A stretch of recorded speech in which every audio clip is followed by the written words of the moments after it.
Hello guys, आज हम एक न्यू स्टोरी के बारे में जानेंगे जिसका नाम है किस्मत खुल गई। एक परिवार में 4 भाई थे। उनके जायदाद व धन दौलत सब कुछ समय के साथ ख़त्म हो चुकी थी।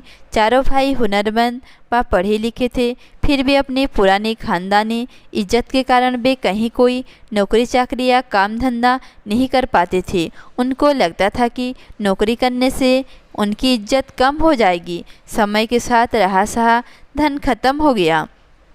घर में गरीबी हर दिन बढ़ रही थी। उन्होंने अपने बीवी बच्चों के सारे जेवर भी चोरी छिपे कम दामों पर बेच डाले।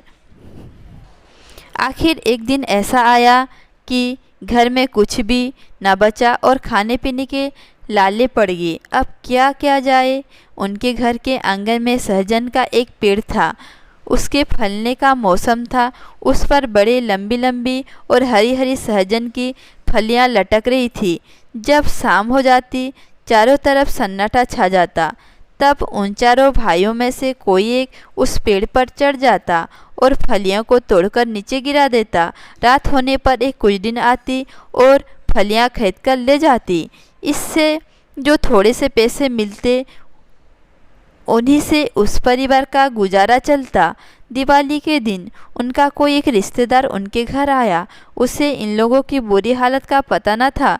जब भोजन तैयार हुआ तो बड़े भाई ने बहाना बनाया, आज मेरा सोमवार का व्रत है, मैं खाना नहीं खाऊंगा। दूसरे ने कहा, मेरे पेट में दर्द उठ रहा है, डॉक्टर ने खाने को मना किया है। तीसरे भाई का कहना था कि उसे अपने दोस्त के यहाँ दावत में जाना है, अतः उसने भी भोजन नहीं किया। केवल छोटा भाई घर में आए मेहमान के साथ खाना खाना बैठा।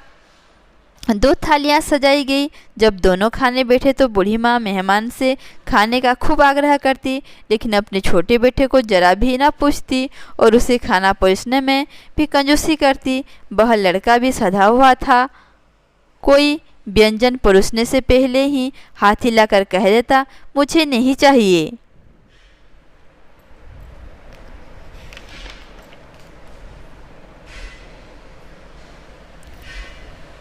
इस तरह 2 बार भोजन करने के बाद मेहमान समझ गया कि ये लोग गरीबी के शिकार हो गए हैं। किसी तरह रात का खाना खाकर वह मेहमान बरामदे में सो गया। सोने का ढोंग रचा। करीब 10 बजे रात के कुछ दिन आए। बड़े भाई ने सावधानी से बिल्ली की तरह दबे पैर से चढ़कर सहजन की बहुत सारी फलियां तोड़ी। कुछ दिन जानती थी कि इस समय इनकी गरज है, वह जो दाम देगी वही वो ले लेंगे, ज़्यादा पैसा उससे ना मांगेंगी। जब बड़ा भाई टोकरी में सहजन लेकर आया तो उसने दाम कम कर दिए और कहा, आजकल सहजन की मांग नहीं है, मुझे भी बाजार में मुनाफा नहीं मिलता। अब मैं तुम्हें पहले की तरह ज़्यादा कीमत नहीं दे सकती। तुम्हारी गरज हो तो लो, नहीं तो मैं चली।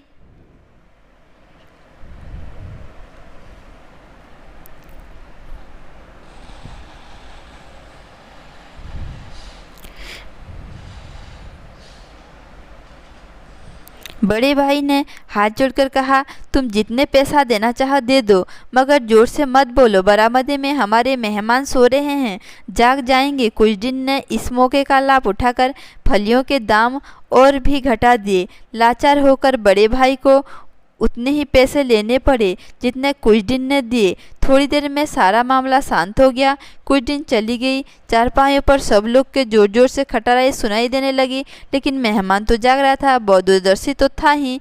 उसने सोचा, ये कितना अच्छा प्रतिष्ठित खानदान है। झूठी और बनावटी इज्जत के ख्याल से ये नौजवान लड़के खाने पीने को तकलीफ सहन कर रहे हैं और एक मामूली सहजन के पेड़ के भरोसे अपना गुजारा कर रहे हैं, मगर स्वस्थ और सामर्थ्यवान होते हुए भी कोई काम नहीं करती। वह चुपचाप उठा और बरामदे के एक कोने में पड़ी हुई कुल्हाड़ी उठा ली।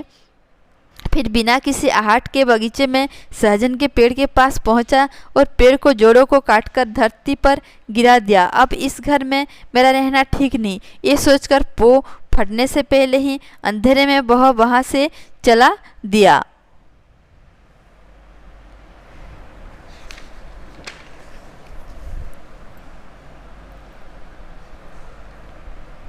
सवेरा हुआ। बड़ा भाई उठकर क्या देखता है कि मेहमान गायब है और आंगन में सहजन का पेड़ फटा हुआ पड़ा है। घर के सहारा देने वाले किसी बुजुर्ग के मरने से जैसा मातम छा जाता है, वैसा ही मातम उस परिवार में छा गया। उनकी माँ कहने लगी, बहुत दुष्ट कहाँ से आया था। वह रिश्तेदार हमारा मेहमान नहीं, कोई पिछले जन्म का दुश्मन था। अगर वह हमारा सच्चा हितैषी होता तो चुपचाप हमारे घर 8-10 मान अनाज भेज दिया होता। हमारे परिवार का एकमात्र सहारा सहजन का पेड़ उसने क्यों काट डाला।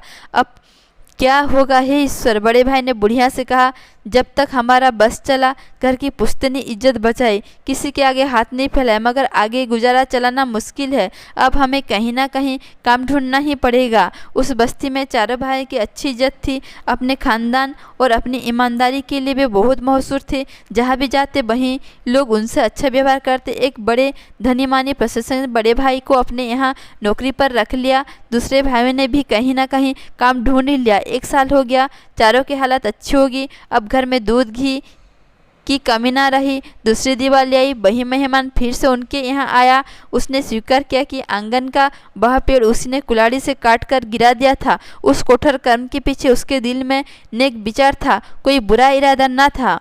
यह बात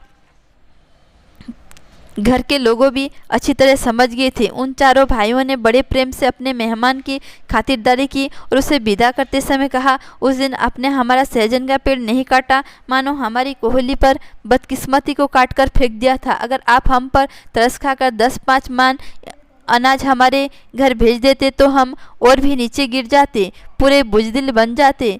आपने हमारे आंगन का पेड़ गिराकर हमारी किस्मत ही खोल दी। दुनिया में भाई बंधु हो तो आप जैसे